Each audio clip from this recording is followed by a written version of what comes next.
રાજકોટ શહેર police commissioner Shri Bijesh Kumar Jha sir, additional CP sir અને DCP crime સરની સૂચનાથી રાજકોટ શહેર વિસ્તારના યુવાધન નશાના રવાડે ન ચડે, નાર્કોટિક્સનું પદાર્થનું વેચાણ અટકાવવા અને સે નો ટુ ડ્રગ્સ મિશન અંતર્ગત તારીખ 21/4/2025ના રોજ રાજકોટ શહેર એસઓજી પીઆઈ SM જાડેજા ની ટીમની સંયુક્ત બાતમીના આધારે બે શખ્સો કાર્તિક ઉર્ફે ભોલો કાનજીભાઈ ગોહિલ અને જીવાભાઈ આથિયાભાઈ ચુડાસમાને 24 કિલોગ્રામ ગાંજાની સાથે પકડવામાં આવેલ છે, જેની કિંમત છે 2,40,609.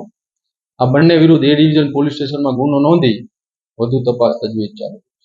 આ આરોપી કાર્તિક ઉર્ફે ભોલો કાનજીભાઈ ગોહિલ વિરુદ્ધ અગાઉ 2022માં ડીસીબી પોલીસ સ્ટેશનમાં એક પ્રોહિબિશનનો ગુનો નોંધાયેલ છે.